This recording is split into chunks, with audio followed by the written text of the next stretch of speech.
رونق فرمائے اہل سنت شعراء اسلام امام حاضرین جلسہ اسلام کی مقدس شہزادیاں السلام علیکم ورحمۃ اللہ وبرکاتہ۔ الفاتحہ۔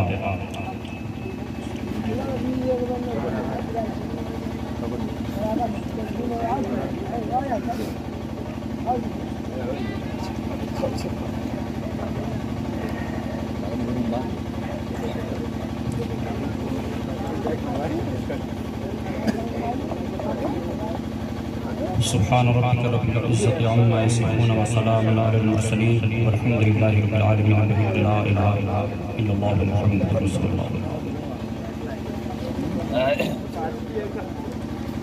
الحمد للہ الحمد للہ الحنان المنان والصلاة والسلام على حبیب الرحمن محمد المصطفى صلی اللہ تعالی علیہ وسلم صاحب القرآن۔ اشہد ان لا الہ الا اللہ الملک الدیان واشہد ان سیدنا ومولانا محمدا عبدہ ورسولہ۔ اما بعد فاعوذ باللہ من الشیطان الرجیم ببرکتہ بسم اللہ الرحمن الرحیم۔ وما هو على الغيب بضنين صدق الله مولانا العظيم وصدق رسوله النبي الأمين الكريم ونحن على ذلك لمن الشاهدين والشاكرين والحمد لله رب العالمين۔ اے اشرف الزمانہ زمان مدنما درہائے بسترا ذکرید کرم کشا سربرا شاہ کریمہ دستگیرہ اشرفا حرمتی روح پیمبر یک نگر سوئی ماں۔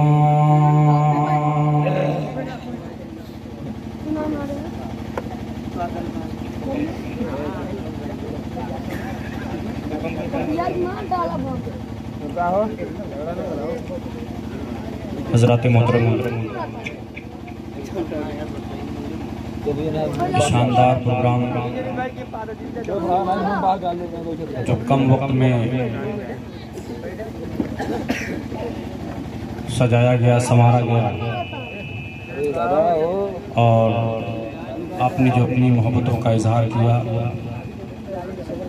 اللہ رب العزت اس پاک محفل کو قبول فرمائے، دارین کی سعادتوں سے آپ کو مالا مال کرے اور قبر میں مصطفیٰ کریم صلی اللہ علیہ وسلم کی زیارت نصیب فرمائے اور آخرت میں اس محفل پاک میں محنت کرنے کا اللہ بہترین اجر عطا فرمائے۔ بڑے چھوٹے بڑے نوجوانوں نے مل کر، بچوں نے مل کر، سبھی نے اس میں محنت کی ہے اور اتنا اچھا پروگرام آپ نے منعقد کیا۔ اس میں یقیناً اللہ رب العزت کی بے انتہا مدد ہے آپ کے ساتھ، اس لیے آپ حضرات اس محفل پاک کا احترام اپنے دل میں رکھتے ہوئے محفل پاک کو آپ سماعت کریں۔ زیادہ شور شرابہ نہیں، زیادہ اٹھک بیٹھک نہیں، بس محبت کے ساتھ بیٹھ کر آپ جو کچھ بھی بیان ہو آپ سماعت کریں۔ کافی وقت ہو گیا پروگرام کو چلتے ہوئے، اب زیادہ وقت نہیں ہے کہ میں زیادہ دیر تک آپ کو تکلیف دوں۔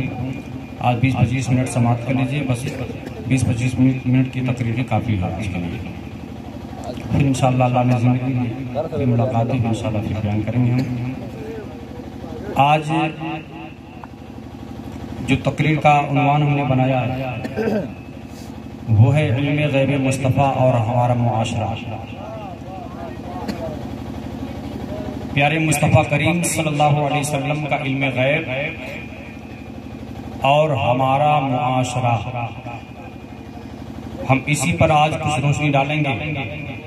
مجھ سے بیشتر اپنے بڑا شاندار خطاب سماعت فرمایا، اپنی خطیب و امام کی زبان میں آپ نے نعت پاک بھی سنی، شہنشاہ ترنم حضرت مولانا سنجر حسین علیمی صاحب قبلہ سے آپ نے نعت پاک سنی اور اسٹیج پر جتنے بھی علماء کرام بیٹھے ہیں، ابھی آپ نے سبھی کی آوازیں سنی، سبھی کی گفتگو آپ نے سماعت کی، سبھی کی نصیحتیں آپ نے سنی۔ اللہ تعالیٰ ان سب کے انداز میں، آواز میں اللہ خوب نخار عطا فرمائے، اور ان کے علم میں، ان کی عمر میں اللہ خوب برکت عطا فرمائے۔ حضرات محترم، رات کو آپ جگ رہے ہیں، اپنی نیندیں قربان کر رہے ہیں، تو اگر ہم یہاں سے کچھ سیکھ کر نہ جائیں، ہمارا عقیدہ، ہمارا ایمان مضبوط نہ ہو، تو پھر پروگرام کرنے کا مقصد کیا ہے، مطلب کیا ہے؟ اس لیے آج ہم نے ایسے عنوان کا انتخاب کیا ہے جس میں بہت ساری چیزیں ہیں جو سننے کے بعد ہمارا ایمان اور ہمارا عقیدہ بالکل انشاءاللہ تعالی مضبوط ہو جائے گا۔ اس لیے ہمیں دل جمعی کے ساتھ سننا ہے، سماعت کرنا ہے، اور انشاءاللہ آخری لمحے تک، اس پروگرام کے آخری وقت تک ہم انشاءاللہ تعالی محفل پاک سے جائیں گے نہیں، اور پورا کا پورا پروگرام جلسہ ہم سن کے انشاءاللہ جائیں گے یہاں سے۔ حضرات، آپ اس محفل میں آئے نہیں ہیں، بلکہ اللہ کے نبی صلی اللہ علیہ وسلم نے آپ کو بلا لیا ہے۔ ہمارا عقیدہ ہے کہ آپ یہاں پر بیٹھے ہیں، رات ہے، آپ پنڈال کے نیچے بیٹھے ہیں، مگر اس رات کے اندھیرے میں اس پنڈال کے نیچے بھی مصطفیٰ جان رحمت صلی اللہ علیہ وسلم کی نظر پاک آپ کو دیکھ رہی ہے، اور آپ کو پہچان رہی ہے کہ کون کس گاؤں سے ہماری محفل میں آیا ہے، کیونکہ وہ نبی کی نظر ہی کا کمال ہے کہ جو نبی دور سے رہ کر بھی اپنے غلاموں کو پہچانا کرتے ہیں، جو نبی دور سے بھی اپنے غلاموں کو پہچانا کرتے ہیں، جو نبی کی نظر ایسا کمال رکھتی ہے کہ دور ہو یا نزدیک ہو، دن ہو یا رات ہو، گھر کے اندر ہو یا گھر کے باہر ہو، نبی کی نظر اپنے ایک ایک چاہنے والے کو دیکھ لیا کرتی ہے۔ اس لیے میرے نوجوانوں، میری ملت کے نوجوانوں، آپ خوش نصیب ہیں کہ آپ اپنے مصطفیٰ جان رحمت صلی اللہ علیہ وسلم کی عقیدت میں، آپ کی محبت میں آئے ہیں۔ اس لیے ہمارا کہنا یہ ہے، عقیدہ یہ ہے کہ آپ یہاں آئے نہیں ہیں، بلکہ مصطفیٰ کریم صلی اللہ علیہ وسلم نے آپ کو بلا لیا ہے، آقا نے آپ کو بلا لیا ہے۔ اسی لیے ہمیں اس پروگرام پہ بہت ناز ہے کہ آج جب حضور نے بلایا بھی ہے تو کل میدان محشر میں ہمیں پہچان بھی لیں گے، نبی ہمیں کل پہچان بھی لیں گے، اور انشاءاللہ جب آقا میدان محشر میں پہچان لیں گے تو نہ یہاں ٹینشن ہے، نہ آخرت میں کوئی ٹینشن رہے گا۔ اس لیے سنیں، ہمیں اپنے نبی پہ ناز ہے، کیونکہ ہمارا نبی عالم الغیب ہے، اللہ رب العزت نے ہمارے نبی کو عالم الغیب بنایا ہے۔ اس لیے میرے بھائیوں،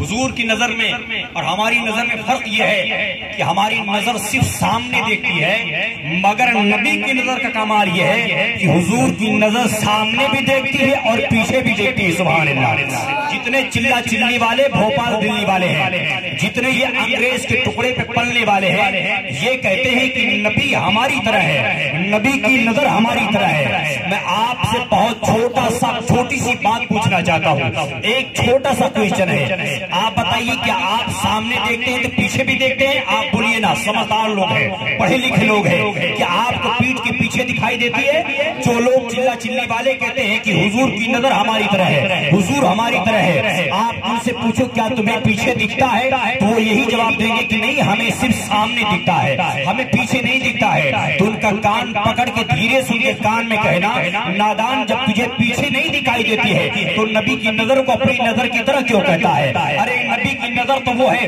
جو سامنے بھی دیکھتی ہے، اپنے پیچھے بھی دیکھتی ہے۔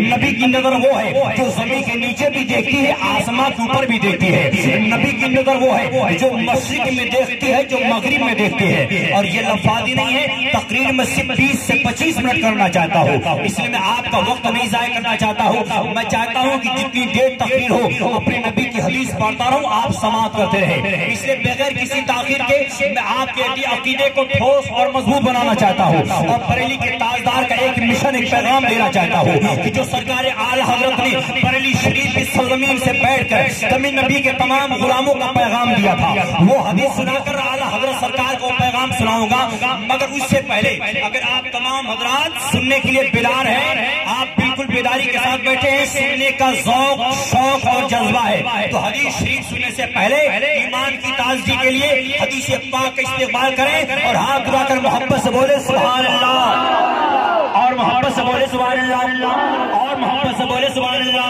دیکھیں یہ حدیث پاک بخاری شریف میں، یہ حدیث پاک مشکاہ شریف میں ہے. حدیث پاک یہ ہے عن ابی ہریرہ رضی اللہ تعالی عنہ قال رسول اللہ صلی اللہ تعالی علیہ وسلم صلی بنا رسول اللہ صلی اللہ تعالی علیہ وسلم ظہر وفی مؤخر الصفوف رجل فاساء الصلاة فلما سلم فناداه رسول اللہ صلی اللہ تعالی علیہ وسلم فقال یا فلان الا تتق اللہ الا ترى كيف تصلي انکم ترون انه يخفى علي شيء مما تصنعون والله اني ارى من خلفي كما ارى من بين يدي سبحان اللہ. اب حدیث پاک کا ترجمہ سنیں. حضرت ابو ہریرہ رضی اللہ تعالی عنہ روایت کرتے ہیں کہ حضور ہمیں ظہر کی نماز پڑھا رہے ہیں. حضور ہمیں ظہر کی نماز پڑھا رہے ہیں. ہم ظہر کی نماز اپنے نبی کے پیچھے پڑھ رہے ہیں. جب میرے آقا نے ہمیں ظہر کی نماز پڑھا رہے ہیں، میرے آقا جب ظہر کی نماز پڑھا رہے ہیں، دوران نماز ایک صحابی آئے، سب سے لاسٹ والے صف میں شامل ہو گئے. جیسے آپ آتے ہیں بعد میں امام صاحب نماز پڑھا رہے، آپ آئے پیچھے صف میں شامل ہو گئے. ایسے ہی میرے نبی ظہر کی نماز پڑھا رہے. راوی کہتے ہیں کہ ایک صحابی آئے اور آنے کے بعد سب سے لاسٹ والے صف میں شامل ہو گئے. آئے نماز میں شامل ہو گئے، مگر نماز میں کچھ جلد بازی کر رہے ہیں، نماز پڑھنے میں کچھ جلد بازی کر رہے ہیں، نماز پڑھنے میں کچھ گڑبڑی ہو گئی. تو جانتے جب میرے نبی نے سلام پھیرا، السلام علیکم ورحمت اللہ، السلام علیکم ورحمت اللہ، جب میرے نبی نے سلام پھیرا تو میرے آقا نے فرمایا یا فلاں، اے فلاں کھڑا ہو جا.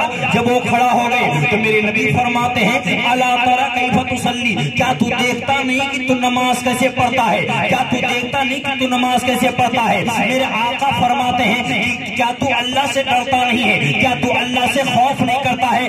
اے میرے صحابہ سن لو، تم یہ سوچتے ہو کہ تم جو کچھ کر رہے ہو میں اسے دیکھ نہیں رہا ہوں، لیکن میرے آقا نے اللہ رب العزت کی قسم کھا کے فرمایا. میرے آقا فرماتے ہیں واللہ انی ارى من خلفی کما ارى من بین یدی سبحان اللہ. میرے آقا فرماتے ہیں اے میرے صحابہ، اللہ رب العزت کے عزت و جلال کی قسم میں اپنے پیٹھ کے پیچھے بھی ایسے دیکھتا ہوں میں جیسے اپنے سامنے دیکھتا ہوں. یعنی کہ میرے آقا نے فرمایا کہ میں پیٹھ کے پیچھے بھی ایسے دیکھتا ہوں میں جیسے اپنے سامنے دیکھتا ہوں. پر ان کے تائیدار اسی حدیث کی ترجمانی کرتے ہیں، اسی حدیث کی ترجمانی کرتے ہیں کہ اور کوئی غیب کیا تم سے نہا ہو بڑا جب نہ خدا ہی چھپا تم پہ کروڑوں درود. اور ایک شاعر نے کہا کہ لے لیا میثاق اپنے انبیاء کے سامنے، مقتدی سا مقتدی ہے مصطفیٰ کے سامنے، وہ ساری دنیا دیکھتے ہیں وہ ہتھیلی کی طرح ہے آیا سب کچھ نگاہ مصطفیٰ کے سامنے.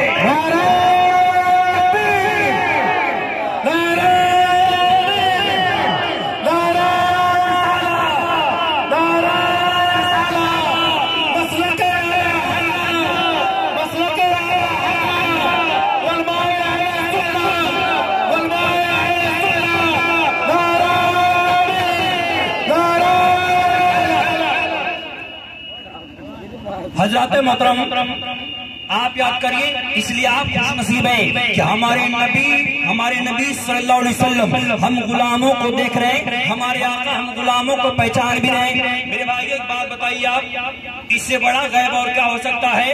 1450 سال کے پہلے میرے نبی کو یہ خبر ہو گئی. اللہ رب العزت نے میرے نبی کو 2 ایسی کتابیں عطا فرمائی جس کتاب میں میرے اللہ نے سارے جنتیوں کا نام لکھ دیا، سارے جہنمیوں کا نام لکھ دیا.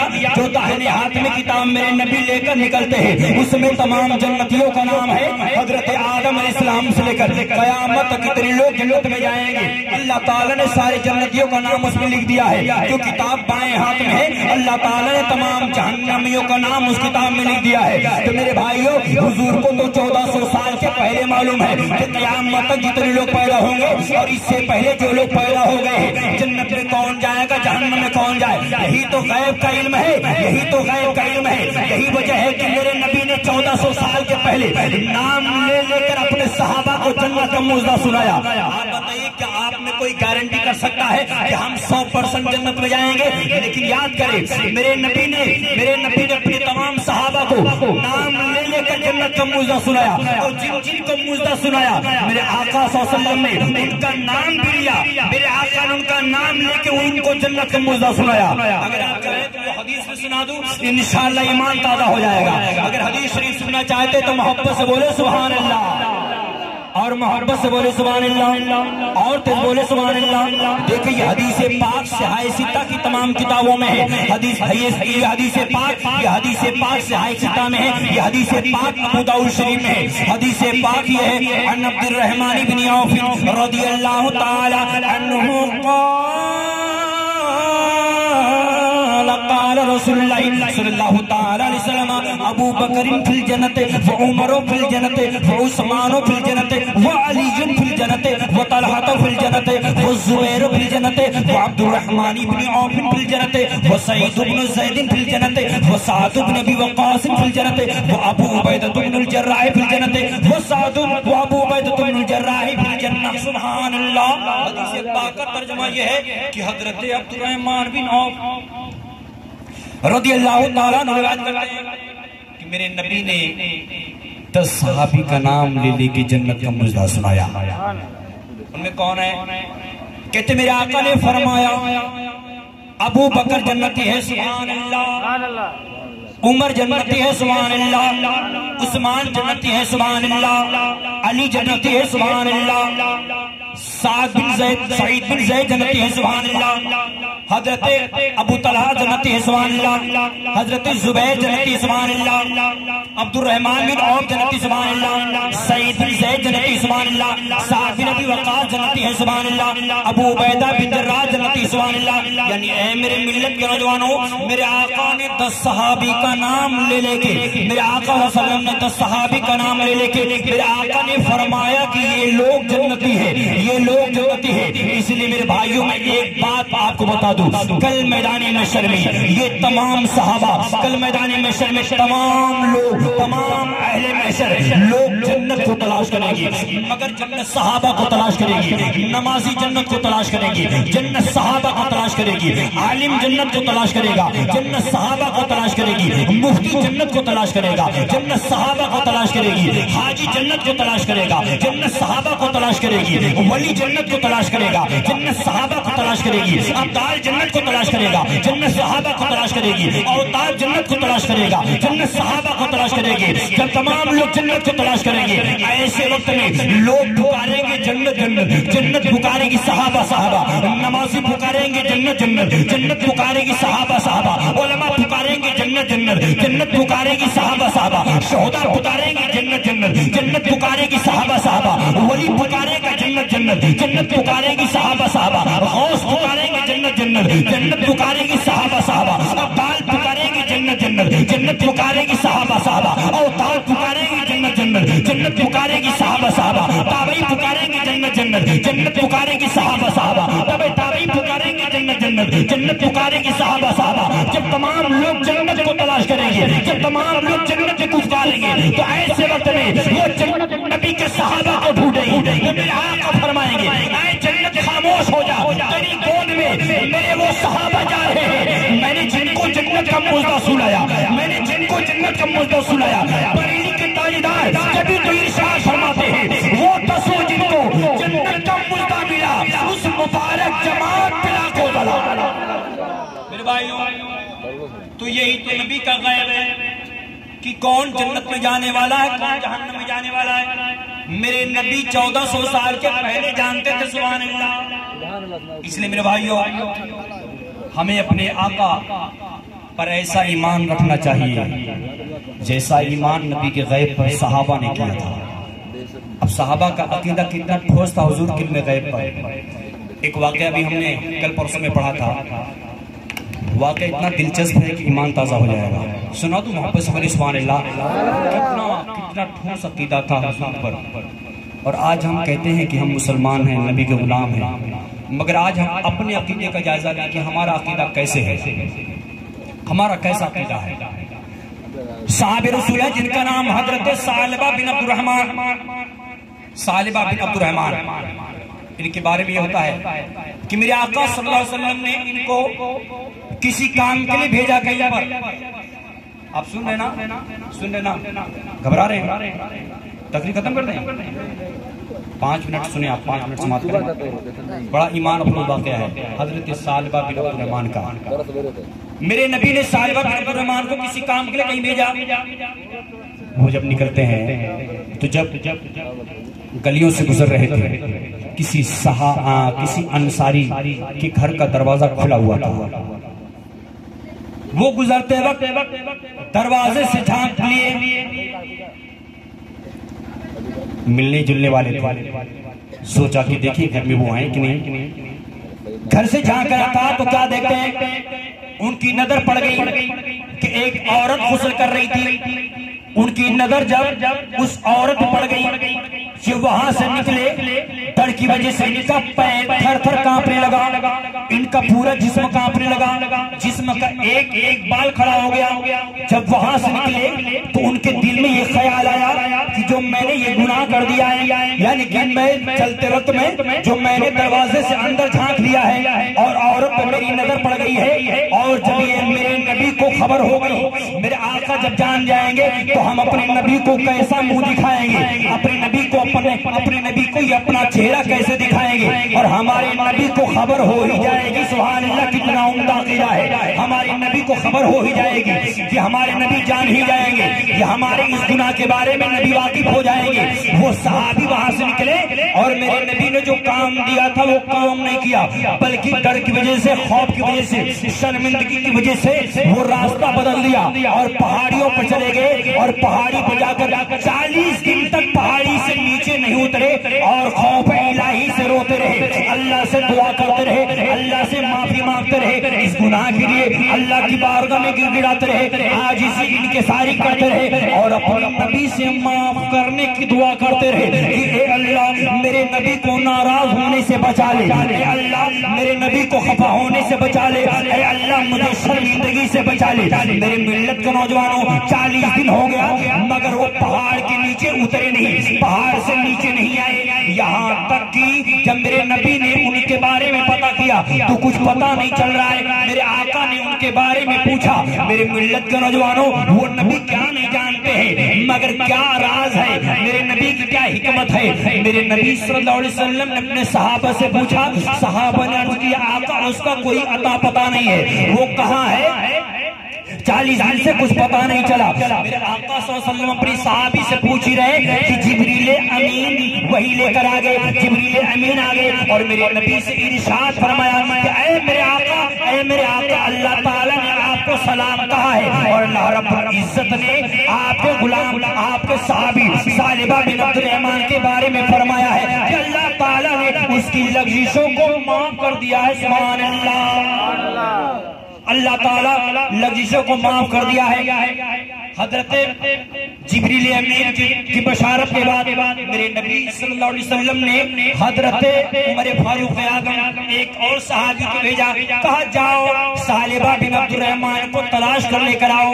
یہ صحابی رسول گئے، ان کا پتہ کر رہے ہیں، ان کے بارے میں پوچھ رہے ہیں، ان کو تلاش کرتے کرتے جب پہاڑ کے نزدیک پہنچے تو وہاں کے چرواہوں سے پوچھا کہ بتاؤ کیا تم نے یہاں پر کسی انسان کو دیکھا، کسی آدمی کو دیکھا جو یہیں پر رہتا ہو، گھر سے کوئی مطلب نہیں ہے، پریوار والوں سے کوئی مطلب نہیں ہے، گھر والوں سے کوئی مطلب نہیں ہے. تو چرواہے نے کہا کہ جناب سنیے جی، اس پہاڑی پر ایک ایسا انسان رہتا ہے کہ وہ جب رو کر دعائیں کرتا ہے تو اس کے رونے کی وجہ سے ہماری بکریاں گھاس چرنا چھوڑ دیتی ہے اور اس کے رونے میں اتنا درد ہوتا ہے ایسا لگتا ہے جیسے زمین پھٹ جائے گی. تو حضرت عمر نے پوچھا وہ کہاں پر ہے، کس طرف ہے؟ اس نے بتایا کہ اسی طرح سے چلے جائیے، وہیں پر وہ انسان رہتا ہے. جب یہاں پہ فاروق اعظم اب صحابی رسول کے ساتھ جب پہاڑی کے اوپر چڑھے تو آپ کیا دیکھتے ہیں کہ حضرت ثعلبہ بن عبد الرحمن وہ نماز پڑھ رہے اور نماز پڑھنے کے بعد اس طرح سے رو کر دعا کر رہے. فاروق اعظم کا کلیجہ پھٹ گیا،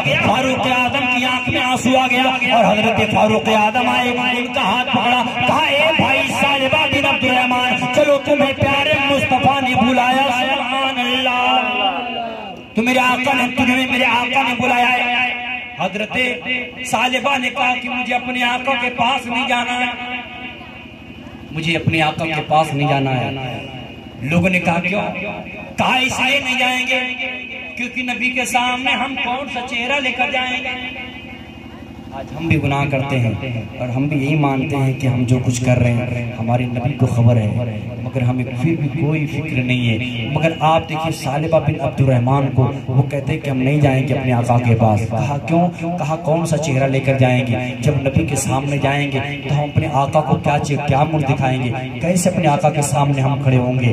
حضرت عمر فاروق اعظم نے کہا کہ ثعلبہ آپ کچھ غم مت کرو، چلو جبریل امین میرے آقا کے پاس وحی لے کر آئے تھے، اللہ تعالیٰ نے تمہاری لغزشوں کو معاف فرما دیا ہے، تم چلو حضور نے تم کو بلایا ہے، حضور نے تم کو بلایا ہے۔ حضرت ثعلبہ رضی اللہ تعالیٰ عنہ کہتے ہیں کہ نہیں، میں حضور کی بارگاہ میں اس وقت جاؤں گا جس وقت میرے آقا حالت نماز میں ہوں گے، سبحان اللہ، تاکہ میں جب نبی کی بارگاہ میں جاؤں تو نبی کی نظر ڈائریکٹ میرے چہرے پر نہ پڑے۔ حضرت ثعلبہ بن عبد الرحمن کا عقیدہ دیکھیے کہ ان کا عقیدہ یہ پورا پختہ عقیدہ تھا کہ ہم جو کچھ کر رہے ہیں، ہم نے جو کچھ کر دیا ہے، یہ ہم سے جو گناہ ہو گیا ہے، یہ ہمارے نبی کو خبر ہو گئی ہے، یہ ہمارے نبی جان گئے ہیں، اور اسی لیے تو نبی کی بارگاہ میں جانے کے لیے وہ نبی کی بارگاہ میں جانے سے شرمندہ ہو رہے تھے۔ حضرت ثعلبہ کو میرے فاروق اعظم انہیں لے کر آئے کہ چلو جس وقت بلال حبشی اذان دیں گے ہم نبی کی بارگاہ میں تمہیں اس وقت لے چلیں گے جب میرے آقا تمام صحابی رسول کو نماز پڑھاتے رہیں گے۔ ثعلبہ تیار ہو جاتے ہیں اور جب نماز کا وقت ہوتا ہے، جیسے ہی میرے نبی نے مصلی امامت پہ کھڑے ہو کر، جیسے میرے نبی نے تمام صحابہ کو نماز پڑھانے کے لیے میرے آقا نے نماز نیت باندھی اور میرے آقا نے فرمایا اللہ اکبر اللہ اکبر، میرے آقا نے جیسے نیت باندھی اللہ اکبر، ویسے ہی حضرت عمر فاروق اعظم انہیں لے کر انہیں لے کر گئے حضور کے حجرے میں لے کر گئے، اور جب میرے آقا نے نماز پڑھا کر فراغت حاصل کی، جب میرے آقا نے سلام پھیلا تب حضرت ثعلبہ کے قریب آئے۔ میرے نبی نے ثعلبہ سے کہا اے ثعلبہ تمہیں غم کرنے کی کوئی بات نہیں ہے، ثعلبہ وہ انسان کسی سے لغزش ہو جائے، وہ انسان احساس کر لے یہ مجھ سے خطا ہو گئی ہے، یہ مجھ سے غلطی ہو گئی ہے، اللہ تعالیٰ اسی خطاؤں کو معاف فرما دیتا ہے۔ اور اے ثعلبہ اب تمہیں کچھ فکر کرنے کی ضرورت نہیں ہے، تم اللہ کو یاد کرو، اپنے اندر تقوی اور پرہیزگاری پیدا کرو۔ حضرت ثعلبہ وہاں سے گئی، نبی کو اتنا حوصلہ، حضور نے اتنا حوصلہ دیا، نبی کا اتنا حوصلہ دینے کے باوجود بھی حضرت ثعلبہ کو ان کے گناہ نے اتنا مجبور کر دیا، اتنا بے بس کر دیا کہ ثعلبہ جب گھر پہ گئے تو ان کا کھانا چھوڑ گیا، اسی ٹینشن ان کا پانی چھوڑ گیا اور وہ بیمار ہو گئے۔ میرے ملت کے نوجوانوں تقریباً 15 دن تک وہ بستر سے نہیں اٹھے۔ پھر کسی نے آ کر حضرت عمر سے کہا کہ ثعلبہ کی طبیعت بے حد ناساز ہے، وہ آئے حضور سے کہے، حضور نے فرمایا عمر چلو ہم ثعلبہ کی عیادت کر کے آتے ہیں۔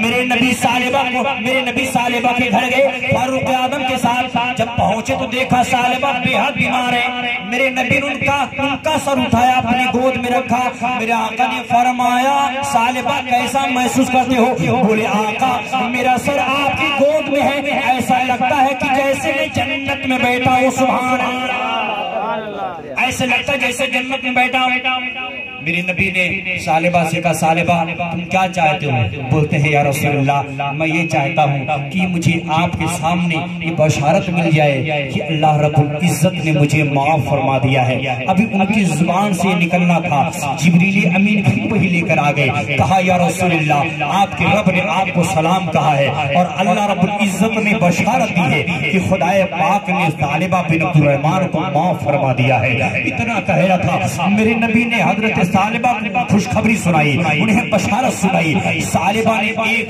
چیخ ماری اور ان کی روح پاک ان کے جسم سے نکل جاتی ہے، ان کی روح پاک قبض انسری سے پرواز کر جاتی ہے۔ انا للہ و انا الیہ راجعون۔ میرے ملت کے نوجوانوں ہم آپ کو بتانا صرف یہ چاہتے ہیں کہ آپ دیکھ لیجئے حضرت ثعلبہ بن عبد الرحمن وہ گلی سے گزر رہے ہیں، اچانک گھر کے دروازے پر نظر پڑ گئی تو حضرت ثعلبہ بن عبد الرحمن کو اپنے اس گناہ کا اتنا پچھتاوا ہوا کہ وہ نبی کی بارگاہ میں صرف اس لیے نہیں جانا چاہتے کہ حضور کو ان کے اس گناہ کی خبر ہو گئی ہے۔ اللہ کے سامنے کیا منہ دکھائیں گے، حضور کے سامنے کیا منہ دکھائیں گے؟ اور آج ایک ہم ایسے انسان ہے جو گلی دھوکہ دے رہے ہیں، ہم اپنے آپ کو دھوکہ دے رہے ہیں، لڑکیوں پہ گندی نظریں ڈالتے ہیں، ماں بیٹیوں پہ گندی نظر ڈالتے ہیں۔ میرے ملت کے نوجوانوں، ایک سال بعد عبد الرحمان ہے کہ اچانک نظر پڑ گئی تو اس قدر بیمار ہو گئے، اسی بیماری میں ان کا انتقال ہو گیا، اور ان کا عقیدہ یہ تھا کہ حضور نے اسے دیکھ بھی لیا ہے، مگر ہم کیسے مسلمان ہیں؟ حضور کو عالم الغیب بھی مانتے ہیں، اللہ کو عالم الغیب بھی مانتے ہیں، ہم یہ جانتے ہیں کہ ہم جو کچھ کرتے ہیں حضور کو اس سے خبر ہے، پھر بھی ہم گناہ کو بڑے دھڑلے سے کرتے ہیں، پھر بھی ہمیں کوئی پچھتاوا نہیں ہوتا ہے۔ میرے ملت کے نوجوانوں، آج توبہ کر لو، دل سے توبہ کر لو کہ یا رسول اللہ، ہم یہ جانتے ہیں کہ آپ تمام نیکیاں بھی دیتے ہیں، آپ تمام بدی بھی دیتے ہیں، اس لیے یا رسول اللہ آج کے بعد ہم توبہ کرتے ہیں کہ ہم کوئی گناہ نہیں کریں گے، تاکہ اے نبی آپ ہم سے راضی ہو جائیں۔ اگر آپ ہم سے راضی ہو گئے تو ہمارا خدا بھی ہم سے راضی ہو جائے گا، کیونکہ آپ کی ذات یہ ہے کہ اور کوئی غیر کیا تم سے نہا ہو بڑا، جب نہ خدا ہی چھپا تم پہ کروڑ۔ میرے بھائیو، بہت سارے واقعات سنائیں گے تو وقت بڑا نکل جائے گا حضرات، ایک واقعہ سنا کر پھر ہم اپنی بات ختم کرتے ہیں۔ ہمارے نبی تو تمام نبیوں کے نبی ہیں، حضرت عیسیٰ علیہ السلام، ان کا ایک واقعہ سنا دوں، چھوٹا سا واقعہ ہے، آپ گھبرا رہے ہیں؟ تکلیف ختم کر دیں، ایک واقعہ چھوٹا سا واقعہ آپ سماعت کر لیجیے، اب زیادہ تکلیف آپ کو نہیں دیں گے کیونکہ ہم بہت تھکے ہوئے ہیں۔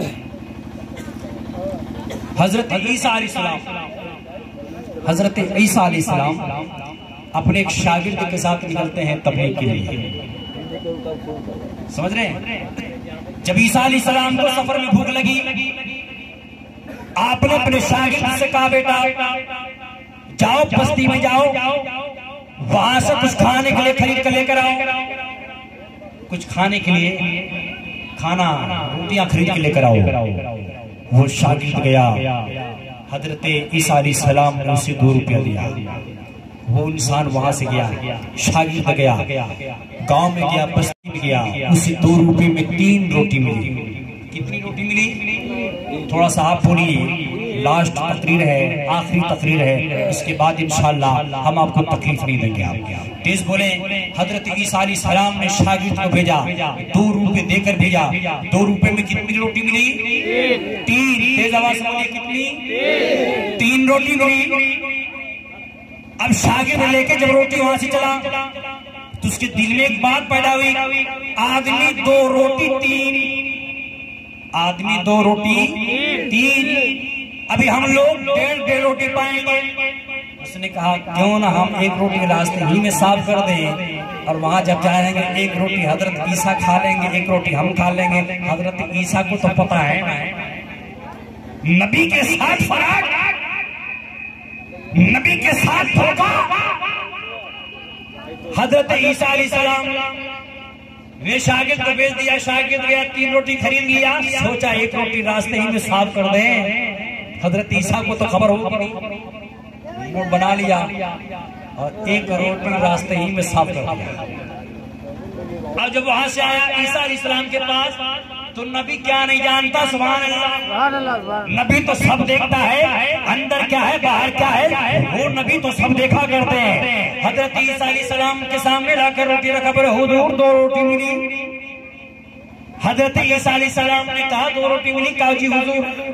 حضرت عیسیٰ نے کہا سچ بتانا کتنی روٹی؟ کہا حضرت 2۔ عیسیٰ علیہ السلام نے کہا جھوٹ مت بولنا، کتنی روٹی ملی؟ کہا حضرت ایمان کی قسم 2۔ کہا سچ بول رہے ہو؟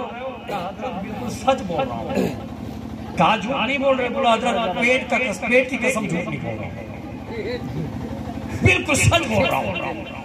اللہ کے نبی حضرت عیسیٰ علیہ السلام جو اتنی تاکید کے ساتھ پوچھ رہے، کیوں؟ کیونکہ حضرت عیسیٰ علیہ السلام کو معلوم ہے کہ اس میں کتنی روٹی خریدی ہے، اسے کتنی روٹی ملی ہے۔ میری ملت کے نوجوانوں، عیسیٰ علیہ السلام نے اسے کئی بار پوچھا، بتا دے کتنی روٹی ملی، بتا دے کتنی روٹی ملی، مگر ایک ہی رٹ لگاتا رہا، حضرت صرف 2 روٹی ملی۔ جھوٹ نہیں بول رہا ہوں، آپ کا شاگرد ہوں، آپ مجھ پہ یقین کیجئے، صرف 2 ہی روٹی ملی ہے۔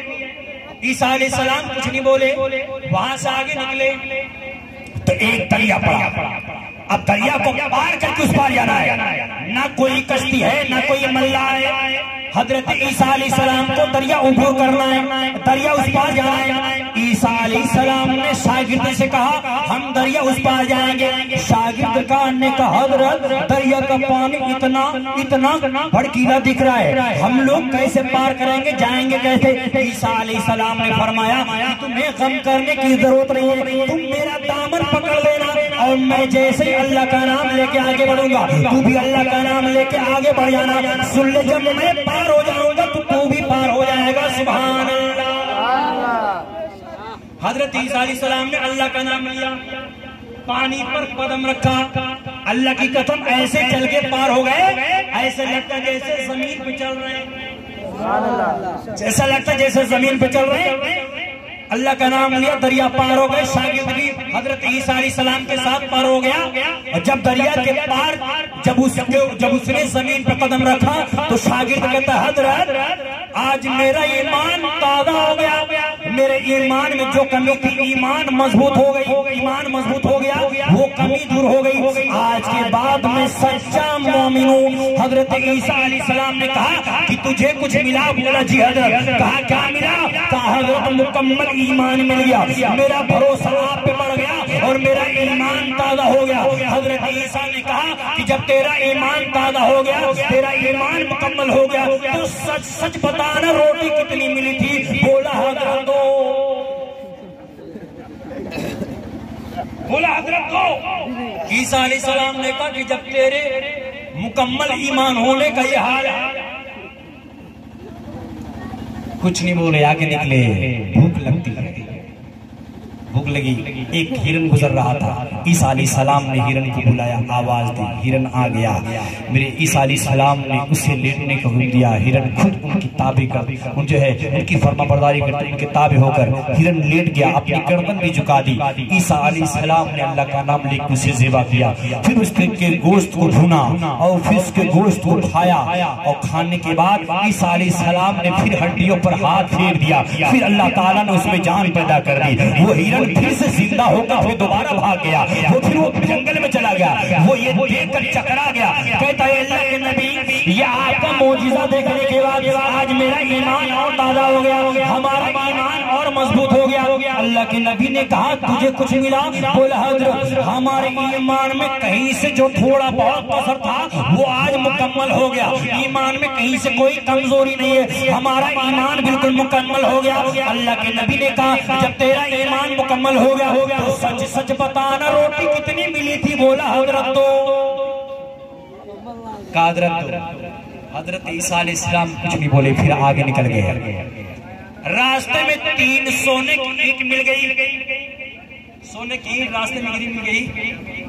اللہ کے نبی کی نظر پڑی، آگے گئے، سونے کی اینٹ کو اٹھایا، کہا اپنے شاگرد سے کہا روٹی یہ سونے کی اینٹ 3 ہے اور ہم لوگ 2 ہیں، ہم لوگ 2، سونے کی اینٹ 3۔ حضرت عیسیٰ علیہ السلام نے فرمایا میرے شاگرد ایک سونے کی اینٹ تیری ہے، ایک سونے کی اینٹ میری ہے، اور ایک سونے کی اینٹ اس کی ہے جس نے تیسری روٹی کھائی تھی۔ کہا حضرت اللہ کی قسم تیسری روٹی میں ہی کھایا تھا۔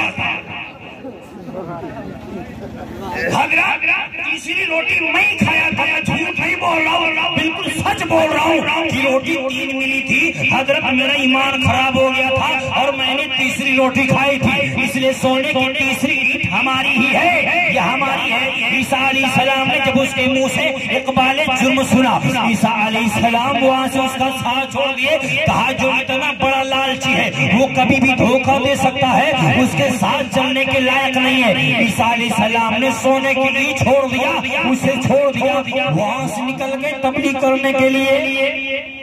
اب یہ سونے کی اینٹ لے کے جا رہا ہے، راستے میں 3 ڈاکو ملے، جب 3 ڈاکو نے دیکھا اس کے پاس سونے کی اینٹ ہے، اس کا مرڈر کیا، قتل کر دیا۔ ڈاکو نے 3 اینٹوں پر قبضہ کر لیا۔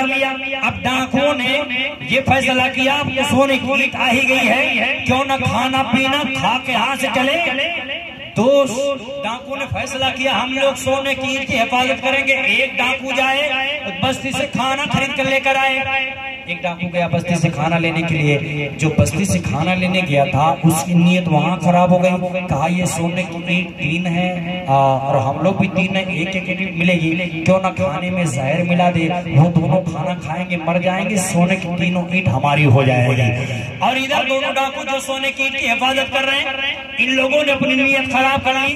کہا اے بھائی سن لے, جو کھانا لانے گیا ہے اگر ہم لوگ اسے مار دیتے ہیں تو ہم لوگ 1.5 اینٹ پا جائیں گے. اس نے ایک فیصلہ کر لیا, وہ کھانے میں زہر ملا کر لے کر آیا. یہ لوگ کھانا کھائے, پہنچتے ہی ان لوگوں نے اسے جان سے مار دیا.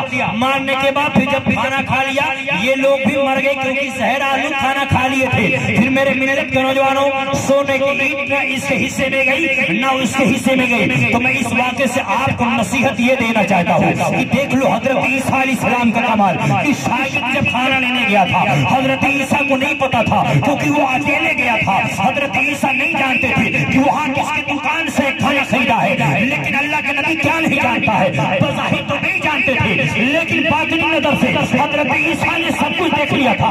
اس لیے عیسیٰ علیہ السلام یہ بار بار پوچھ رہے تھے کہ بتا کتنی روٹی ملی تھی, بتا کتنی روٹی ملی تھی. تو میں آپ کو بتانا چاہتا ہوں کہ جب حضرت عیسیٰ علیہ السلام کی نظر کا عالم ہے تو مصطفیٰ کی نظر کا عالم کیا ہوگا, مصطفیٰ کی نظر کا عالم کیا ہوگا. یہی وجہ ہے کہ میرے نبی مدینے سے سارے غلاموں کا سلام بھی دیکھتے ہیں, غلاموں کا درود بھی سنتے ہیں. جبھی تو بریلی کے تاجدار کہتے ہیں کہ مصطفیٰ جانے رحمت پہ لاکھوں سلام, شمع بزم ہدایت پہ لاکھوں سلام, دور و نزدیک کے سننے والے وہ کان, کانے لالے کرامت پہ لاکھوں سلام.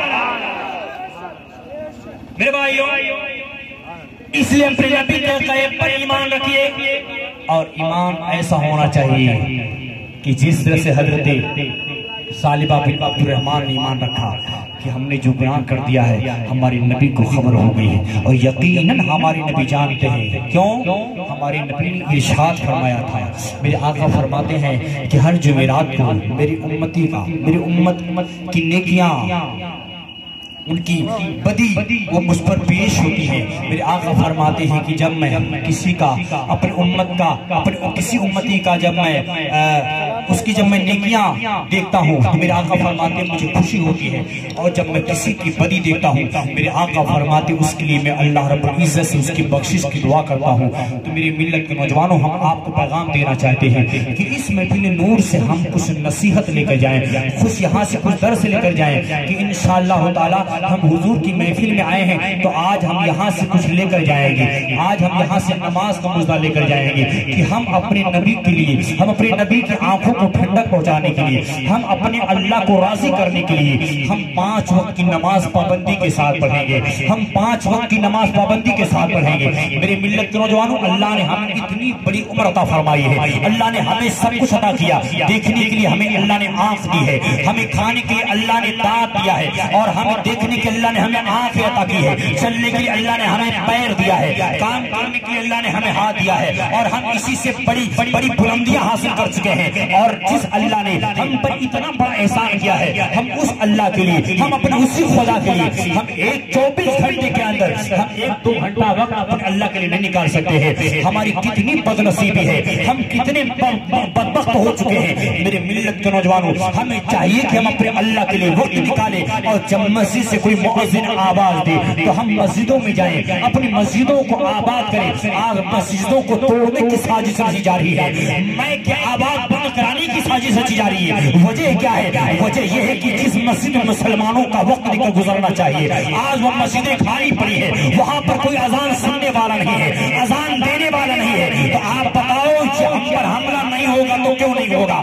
آپ بتاؤ اس کا ذمہ دار کون ہے؟ اس کا ذمہ دار یقیناً ہم ہے. ہم لوگ اذان نہیں دینے جانا چاہتے, اور اذان ہوتی تو ہم اذان کی آواز سنتے نہیں ہے. تو آپ بتائیے اس کا انجام کون ڈھونڈے گا؟ اس لیے اے میرے ملت کے نوجوانوں, آج نیوز دیکھیے, آج ٹیلی ویژن پہ دیکھیے, آج جب سماچار پڑھیے تو پتہ چلتا ہے کہ فلاں ودھایک کو اذان سے بڑی تکلیف ہو رہی ہے, فلاں نیتا کو اذان سے اس کی نیند میں خلل آ رہی ہے. میرے ملت کے نوجوان نوجوانوں، آج یہ عذاب، یہ جو بلائیں اٹھ رہی ہیں، یہ کس کی وجہ سے ہے؟ یہ صرف ہمارے گناہوں کا نتیجہ ہے کہ ہم نے اپنے آپ کو اللہ کی یاد سے دور کر لیا ہے، ہم نے اپنے آپ کو مسجدوں سے دور کر لیا ہے، ہم نے اذان کو، جو اذان ہماری پہچان ہے، ہم نے اپنی پہچان کو مٹانے کی کوشش کی ہے۔ اس کی وجہ یہ ہے کہ جب ہم اذان دینا نہیں چاہتے، اذان سننا نہیں چاہتے ہیں، تو آپ بتائیے ہماری حفاظت کیوں کر ہوگی؟ یہی وجہ ہے کہ آج جو ہم دبائے جا رہے ہیں، آج جو ہم کچلے جا رہے ہیں، آج جو ہماری عزتیں، جو آج ہماری عزتیں مٹی میں ملائی جا رہی ہے،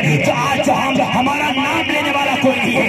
یاد کرو نبی کے صحابہ کو، یاد کرو نبی کے جانشار کو، کہ وہ چند لوگ ہوتے تھے، مگر جس گاؤں میں چلے جاتے تھے، جس ملک میں چلے جاتے تھے، پورے ملک میں انقلاب آ جاتا تھا، وہاں کی حکومت کام جاتی تھی۔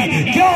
اس لیے ان کا ایمان پختہ تھا، ان کا ایمان مضبوط تھا، ان کا عقیدہ پختہ تھا۔ اور آج بستی بستی میں مسلمان ہیں، مگر آج پھر بھی ہماری کوئی حیثیت نہیں ہے۔ وجہ یہ ہے کہ ہم نام کے مسلمان ہیں، ہم صرف بوٹی کے لیے مسلمان ہیں، صرف بریانی کھانے کے لیے مسلمان ہیں۔ ہمارے اندر نماز کا جذبہ نہیں ہے، ہمارے اندر پرہیزگاری نہیں ہے، ہم اللہ کو دل سے نہیں یاد کرتے۔ ہم جب صاف نہیں رہ سکتے تو نماز پڑھنے کی بات تو بہت دور کی ہے۔ صاف ستھرا کتنے لوگ رہتے ہیں؟ وہ کشمیر نہیں ہے۔ کشمیر آپ کے پاس اتنی کھیتیاں ہیں، زمین بھی لیبل ہے، سب کچھ بڑھیا ہے، مگر پھر بھی آپ کی پریشانی آپ کا ساتھ نہیں چھوڑتی ہے۔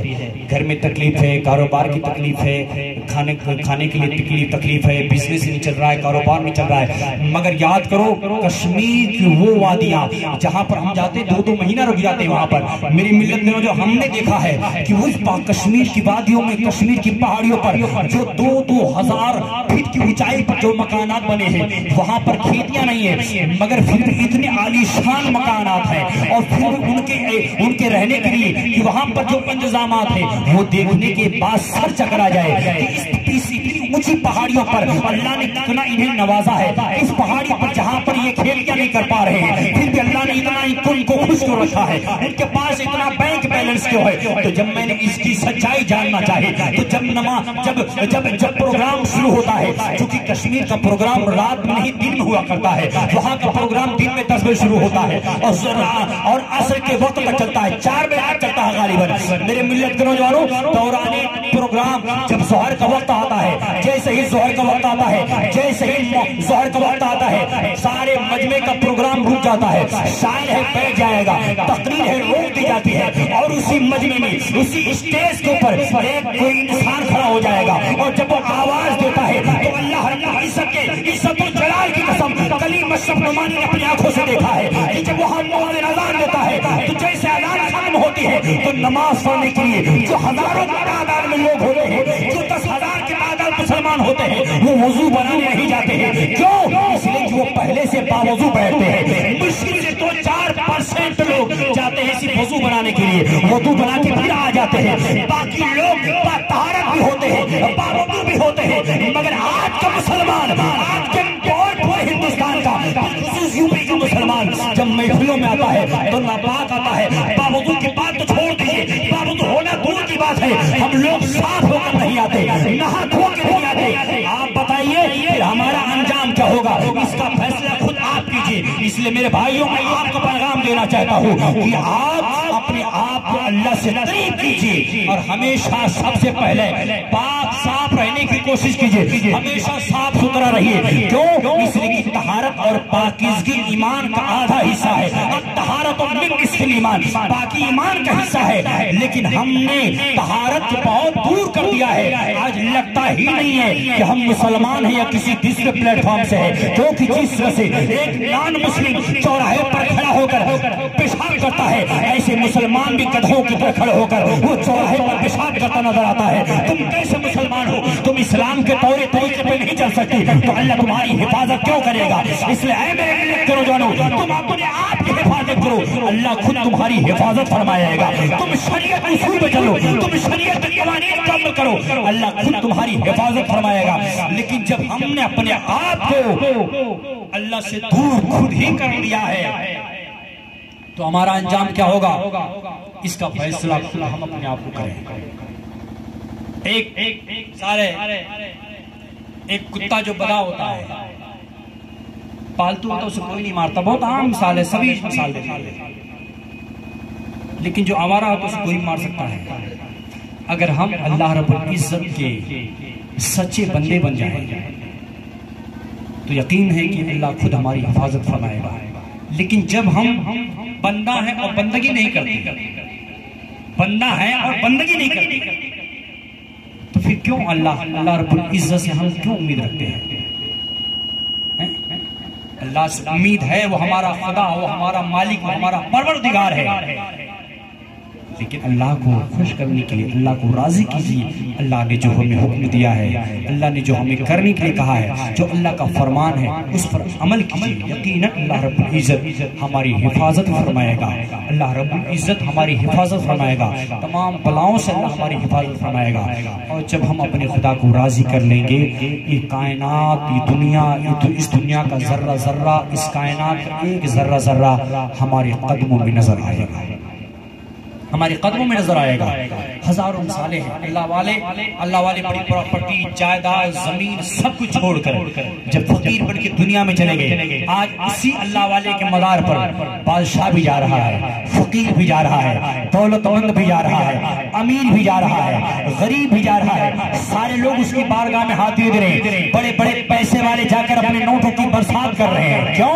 اس لیے کہ اللہ والے نے اللہ کے لیے سب کو نچھاور کر دیا ہے، تو اللہ نے ساری دنیا کو اس کے قدموں میں ڈال دیا ہے۔ اگر ہم بھی اللہ کے ہو جائیں، اگر ہم بھی اللہ کے ہو جائیں، اس کے رسول کو ہو جائیں، تو بے شک یہ کائنات ہمارے در کی غلامی کرتی نظر آئے گی۔ یہ بھی تو ڈاکٹر اقبال کہتے ہیں کہ محمد سے وفا تو نے تو ہم تیرے ہیں، یہ جہاں چیز ہے کیا لوح و قلم تیرے ہیں۔ اس لیے میرے ملت کے نوجوانوں، نبی خدا اور رسول کے ہو جائیے، یہ ساری کائنات آپ کی ہو جائے گی۔ اللہ کو یاد کرنے کا سب سے بہترین طریقہ یہ ہے کہ جب 5 وقت نماز کا وقت ہو جائے تو اللہ کو یاد کرنے کے لیے مسجد میں جائیے، نماز ضرور ادا کیجیے، کیونکہ نماز سے پڑھ کر کوئی وظیفہ نہیں ہے۔